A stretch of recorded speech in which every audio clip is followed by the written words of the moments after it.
Hello बच्चों, मैंने पहले वीडियो में आपको यूनिवर्स के बारे में इंट्रोडक्शन आपको दिया था, लेकिन उसके बारे में एक ब्रॉड नॉलेज, जो डीप नॉलेज, यूनिवर्स की ओरिजिन कैसे हुई, इसकी एंडिंग कैसे हुई, इसके बारे में आज मैं आपको डिटेल बताऊंगा। तो आपको आज जो सेकंड वीडियो मैं शुरू कर रहा हूँ, इसमें आप शुरू से लास्ट तक इसको कंटिन्यूस देखिएगा, ताकि आपको पूरी यूनिवर्स की ओरिजिन और इसकी एंडिंग कैसे होती है, इसके बारे में जो भी डाटाज हैं हमारे एस्ट्रोनॉमिस्ट ने जो उपलब्ध कराए हैं, मैं आपको बताऊंगा। तो मैं शुरू करता हूँ ओरिजिन ऑफ यूनिवर्स से। Origin of universe. Origin of universe शुरू करने से पहले मैं बताऊंगा आपको कि यूनिवर्स क्या होता है, बहुत सारे यूनिवर्स मिलकर मल्टीवर्स कैसे फॉर्म करते हैं, उसमें बहुत सारी गैलेक्सीज भी होती हैं, नेबुलाज होते हैं, क्वेसर्स होते हैं, ब्लैक होल भी पाए जाते हैं, उसमें प्लैनेट्स भी होते हैं, ड्वार्फ प्लैनेट्स होते हैं, सैटेलाइट्स होते हैं, मेटियोर एंड मेटियोराइट्स होते हैं। इसके अलावा जो एस्टेरॉयड बेल्ट या प्लैनेटेसिमल्स होते हैं, वो भी सब हमारे यूनिवर्स में उपस्थित है।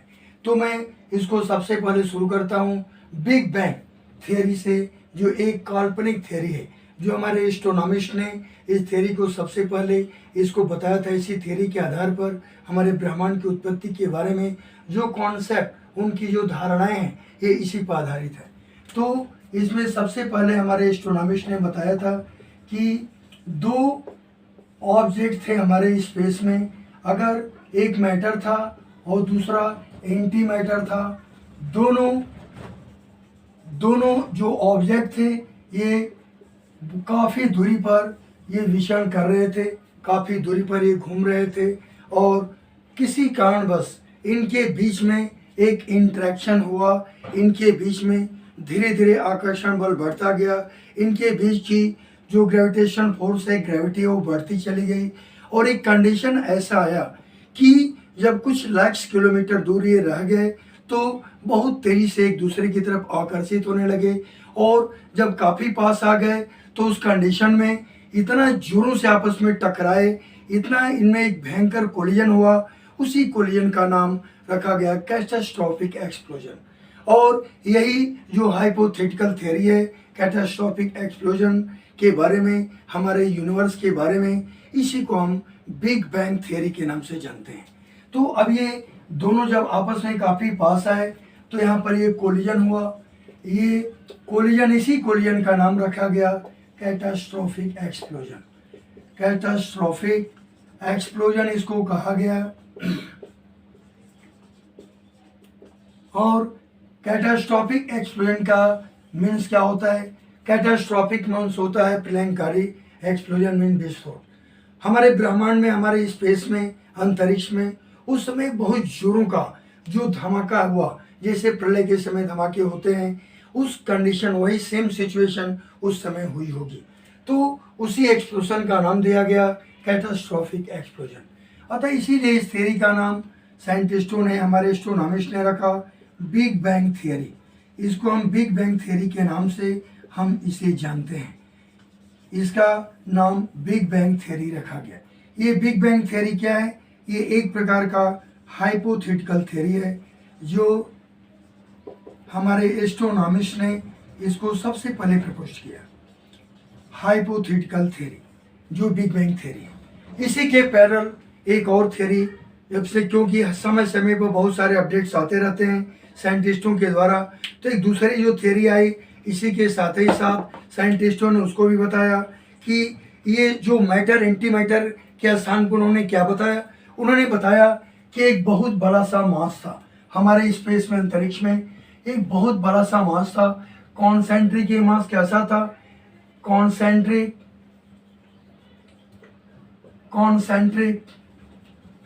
And mass of infinite gravity, mass of infinite gravity, which explode which explode in the form of catastrophic explosion,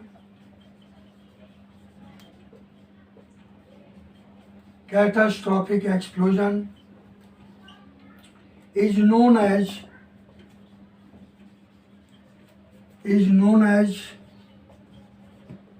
big bang theory.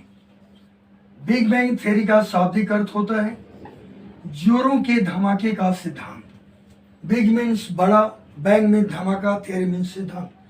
जोरों के धमाके का जो सिद्धांत उस समय प्रपोज किया हमारे एस्ट्रोनॉमिस्ट ने, जो बिग बैंग थियरी के आधार पर, इसीलिए हम ये कह सकते हैं कि हमारे यूनिवर्स की जो ओरिजिन हुई वो बिग बैंग थियरी के आधार पर हुई, जो अभी तक ये मान्यताएं चल रही हैं। इसके बाद अब ये जो इसमें बहुत सारे चीज़ें थी, मैटर था, बहुत सारी चीज़ें इसमें, एक तरह से कॉन्सेंट्रिक मास था इसका। तो ये जब ये थियरी बनी तो थियरी के बाद बिग बैंग थियरी हुई, तो इसकी प्रोडक्ट के रूप में बहुत सारी चीज़ें उस समय हमारे यूनिवर्स में बनी। अब वो बहुत सारी चीज़ें क्या बनी इसके बारे में आपको वन बाय वन मैं बताऊंगा। ये जब ये थियरी हमारे साइंटिस्टों ने इसको इजाद किया, इसको बताया, तो इनमें सबसे पहले यूनिवर्स का निर्माण हुआ। यूनिवर्स जिसको हम हिंदी में ब्रह्मांड कहते हैं।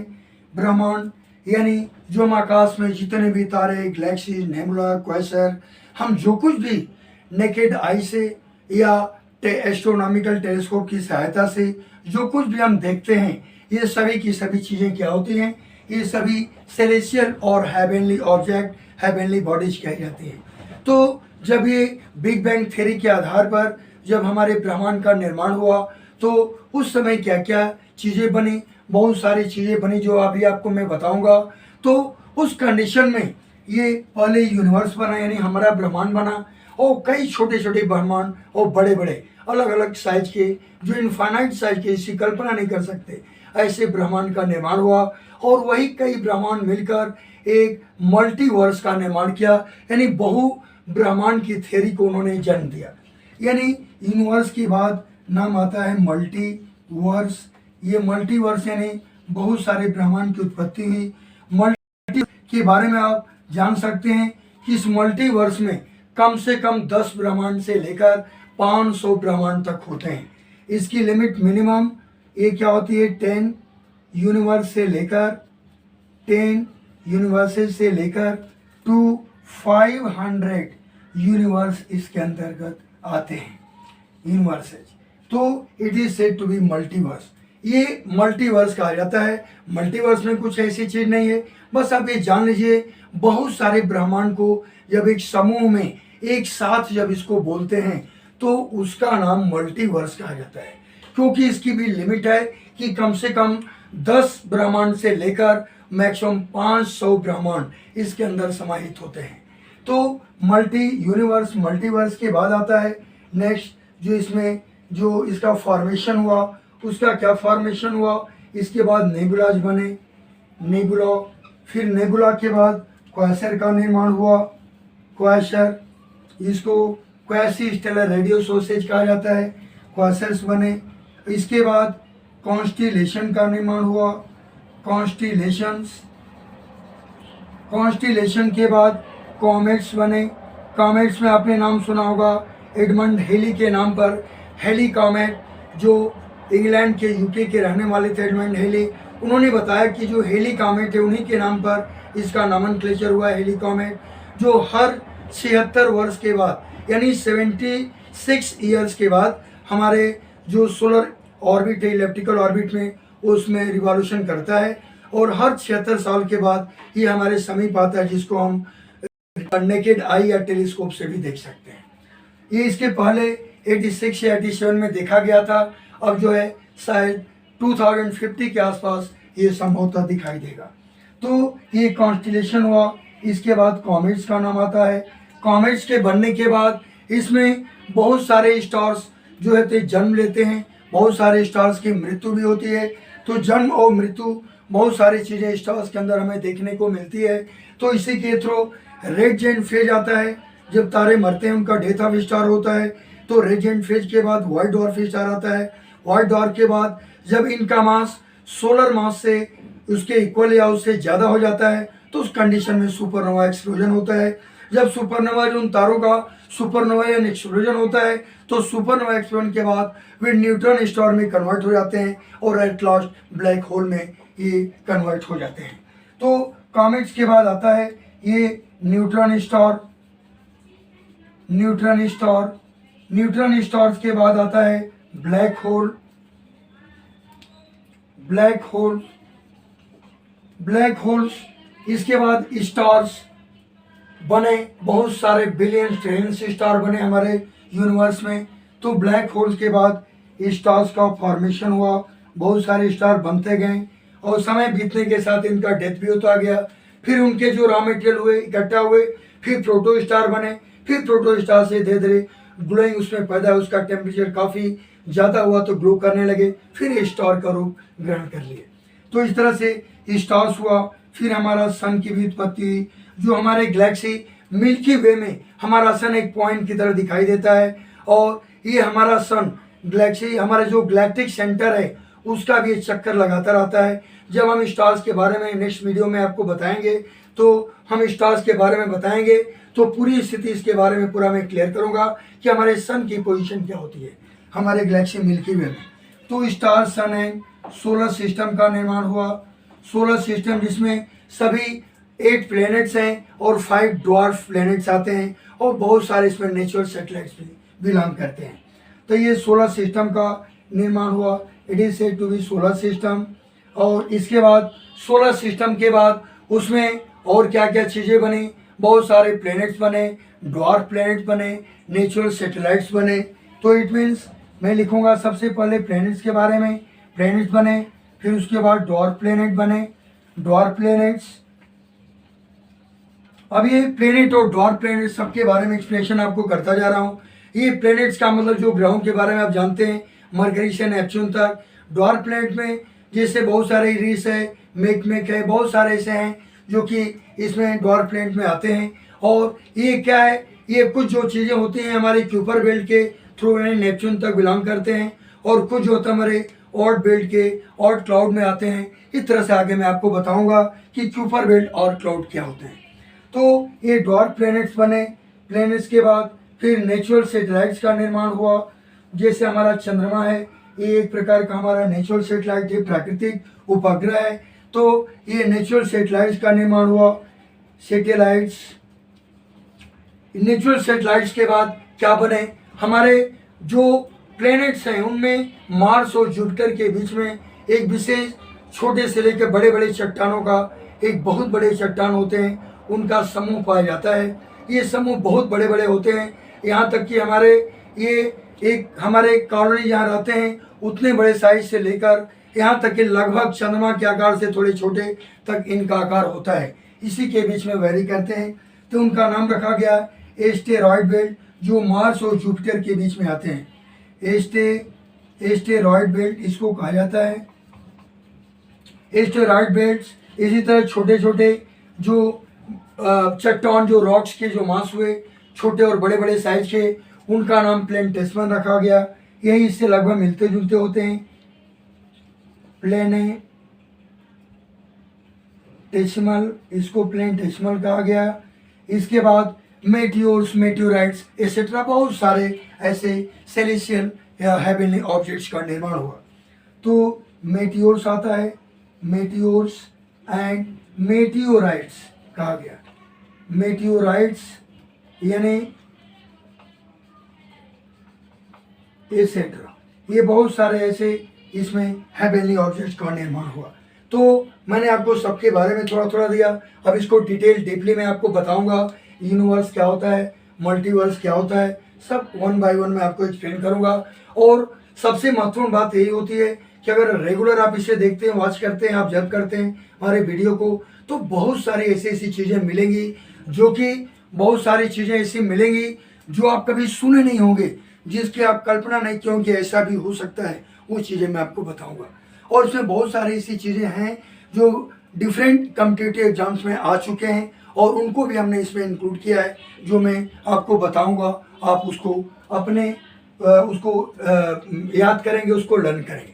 तो मैं इसको अब इरेज करने जा रहा हूँ। आप इसका स्क्रीनशॉट जो स्टूडेंट लेना चाहें वो ले सकते हैं। तो मैं अब इसको इरेज कर रहा हूँ।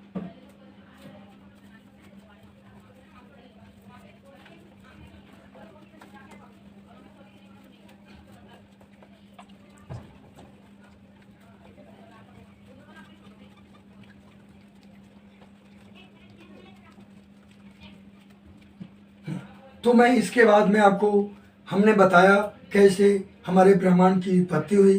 अब हम आपको बताएंगे यूनिवर्स के बारे में। यूनिवर्स के बारे में कुछ ऐसी ऐसी चीज़ें आपको मैं बताऊंगा जिसको आपने सुना नहीं होगा, वो सब चीज़ें आपको देखने को मिलेगा। सबसे महत्वपूर्ण बात यह है कि जो बिग बैंग थियरी के बारे में, big bang theory and big freeze theory, ये होता क्या है? Big freeze theory,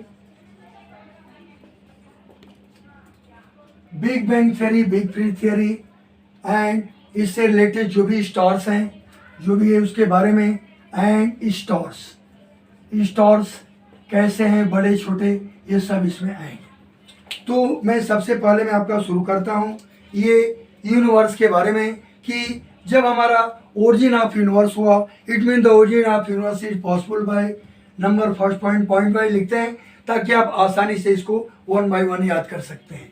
number first, पहले पॉइंट में आपको बताऊंगा origin of universe, the origin of universe was possible by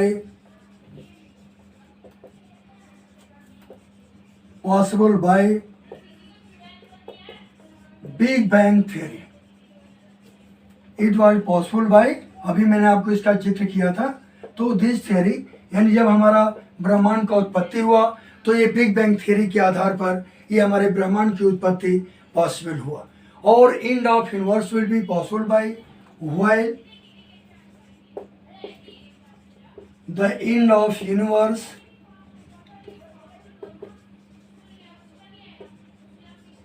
क्योंकि अभी आगे एंड होगा, फ्यूचर में होगा, इसलिए the end of universe will be possible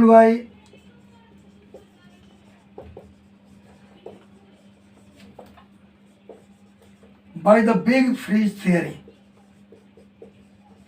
big freeze theory के द्वारा हमारे ब्रह्मांड का एंड होगा।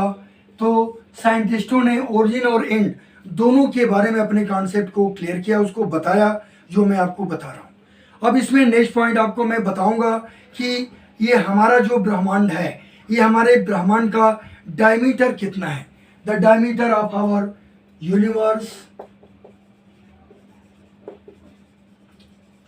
The diameter of our universe is about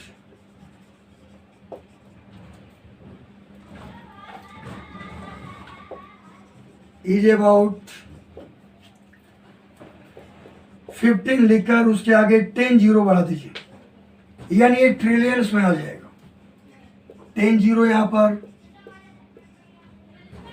बढ़ाइए तो 15 के आगे 10 जीरो, आप इसको काउंट करेंगे तो ये करीब 15 ट्रिलियंस हो जाएगा। तो ये यानी या ये आप कह सकते हैं कि 1 ट्रिलियन 50 अरब कह सकते हैं, या 1.5 ट्रिलियन लाइट ईयर कह सकते हैं। इतना लाइट ईयर के रूप में कह सकते हैं लाइट ईयर्स, और क्या इसका शॉर्ट में कह सकते हैं, और 1.5 ट्रिलियन लाइट ईयर भी बोल सकते हैं। चाहे दोनों में जो आप याद कर सके, आपको आसान लगे उसको याद कर सकते हैं।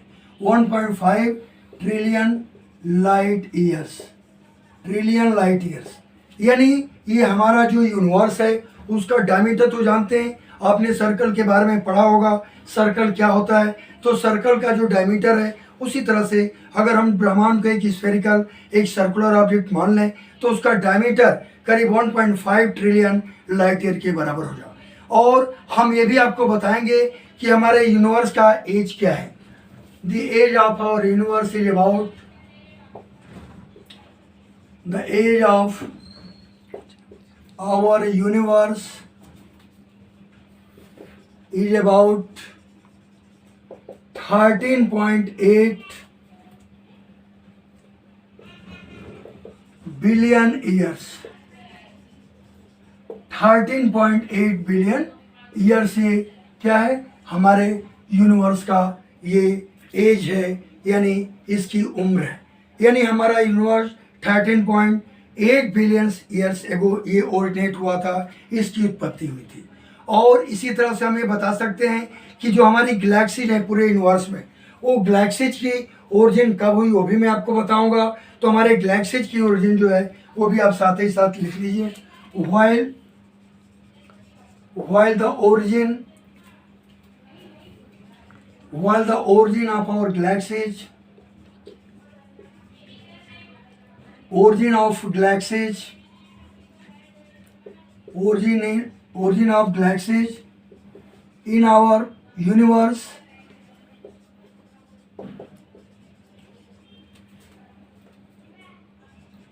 was possible before 13.7 billion years ago. Billion years ago, 13.7 billion years ago. ये हमारा जो गैलेक्सी यानी यूनिवर्स तो बना 13.8 बिलियन ईयर्स एगो, लेकिन हमारे यूनिवर्स में बहुत सारी गैलेक्सीज हैं, बहुत सारे स्टार्स हैं। तो आपको ये बताएंगे कि एक एक गैलेक्सी में बिलियंस ऑफ स्टार्स हैं। तो इसी तरह से 13.7 बिलियन ईयर्स पहले हमारी गैलेक्सीज का निर्माण हुआ। और हम आपको ये बताएंगे कि हमारे यूनिवर्स में कितने बिलियन गैलेक्सीज हैं। The number of galaxies in our universe, the number of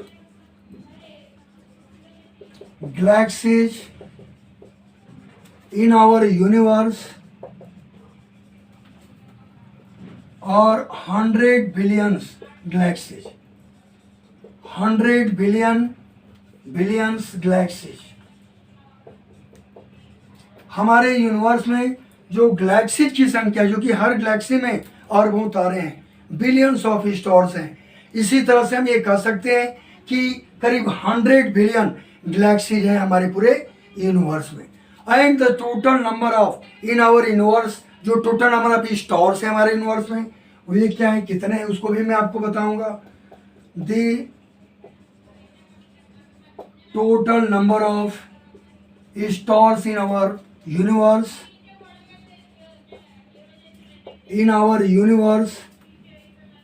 और 10 to the power 21 स्टार्स। आप कल्पना कर सकते हैं कि हमारा जो भी पूरा ब्रह्मांड है उसमें करीब करीब 10 to the power 21 स्टार्स उपस्थित हैं। 10 to the power 21 का मतलब क्या हुआ, ये ऑर्डर ऑफ मैग्नीट्यूड में होता है, यानी एक लिखकर उसके आगे 21 जीरो बढ़ा दिए 21 जीरो, तो 10 पावर 21 स्टार्स हो जाएंगे। ये मोटे तरीके से आप ऐसे समझिए। और हमारे जो यूनिवर्स का जो सबसे बड़ा स्टार है उसका नाम क्या है? It mean the largest star of our universe, the largest star of our universe is known as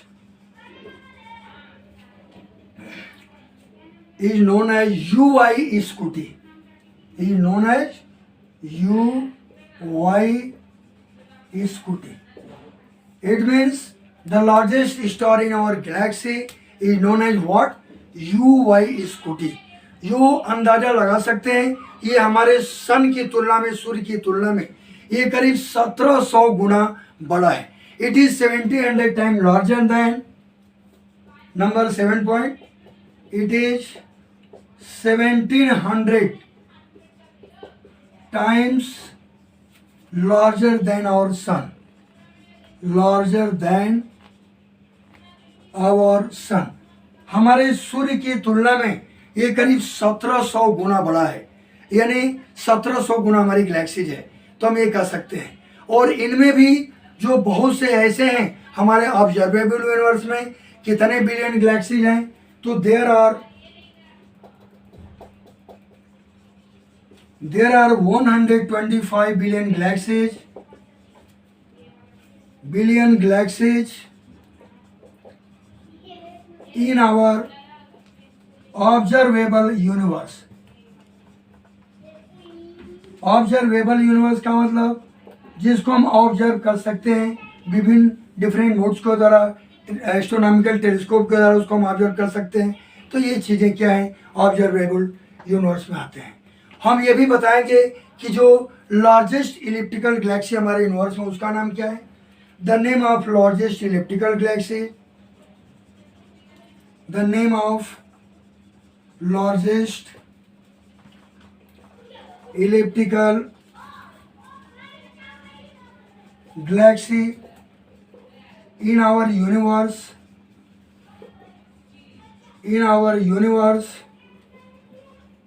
is known as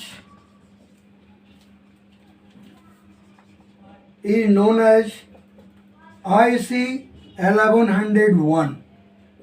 IC 1101 Galaxy जो है ये इसका नाम है, जो इलिप्टिकल शेप में एक गैलेक्सी है और ये बहुत बड़ी गैलेक्सी है। हमारे यूनिवर्स की सबसे बड़ी गैलेक्सी का नाम है ये IC 1101 गैलेक्सी इसको बोलते हैं। और सन से इस गैलेक्सी की दूरी कितनी है, the distance from the sun about, ये सूर्य से इसकी जो दूरी होगी वो 1 बिलियन लाइट ईयर है। The distance from sun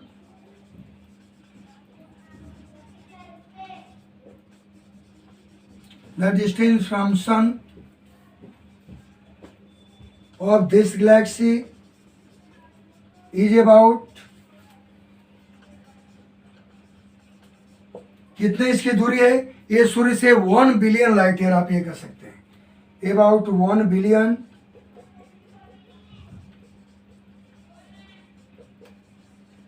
billion light year. ये सूर्य से इसकी दूरी 1 बिलियन लाइट ईयर है। इसके बाद मैं आपको नेक्स्ट डाटा इंफॉर्मेशन बताऊंगा, वो क्या है। तो लार्जेस्ट नोन स्ट्रक्चर हमारे यूनिवर्स में वो क्या है, the largest known structure in our universe is Hercules corona. भाई चाइना वाला कोरोना नहीं, ये यूनिवर्स की कोरोना की बात कर रहे हैं।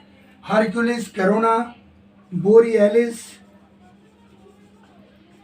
बोरियलिस ग्रेट वॉल इसका पूरा नाम है। शॉर्ट में हम इसको ग्रेट वॉल के नाम से भी जानते हैं। तो हरक्यूलिस कोरोना बोरियलिस ग्रेट वॉल इसका नाम है। ये हरक्यूलिस कोरोना ग्रेट वॉल जो है इसका मास, बाइंडिंग मास कितना है, तो its binding mass is 2 × 10 power 19, 2 × 10 power 90 यानी 2 लिखकर 2 के आगे 19 जीरो बढ़ा दीजिए उतना। तो its binding mass is 10.19 to the mass of sun. सूर्य के मास का 2 × 10⁻19 टाइम्स है to the mass of sun. ये ग्रेट वॉल का मास है। तो इस तरह से हम ग्रेट वॉल के मास को बता सकते हैं। अब ये ऑब्जर्वेबल जो यूनिवर्स है ये कितना है, हमारे अर्थ से उसकी कितनी दूरी है, the distance of observable universe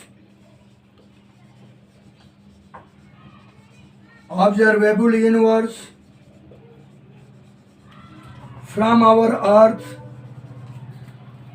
is about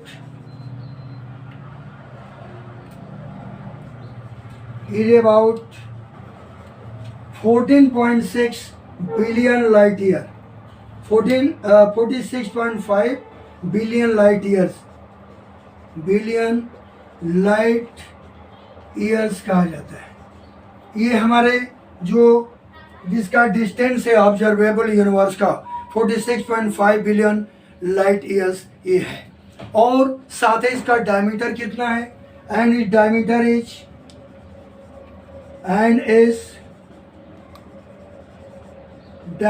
is 93 billion light year. इसका डायमीटर कितना है, डायमीटर जो है 93 बिलियन लाइट ईयर्स है। 93 बिलियन लाइट ईयर्स इसका डायमीटर है। हम इसके डायमीटर को भी हम लाइट ईयर में व्यक्त करें, बहुत लंबी दूरी है जिसकी कल्पना भी नहीं कर सकते हैं। और नॉन ऑब्जर्वेबल लास्ट पॉइंट आज का है, आज के लेक्चर का बताऊंगा आपको नॉन ऑब्जर्वेबल यूनिवर्स के बारे में। तो द डायमीटर ऑफ और distance of non observable, it means number 13 point is what? The distance of non-observable universe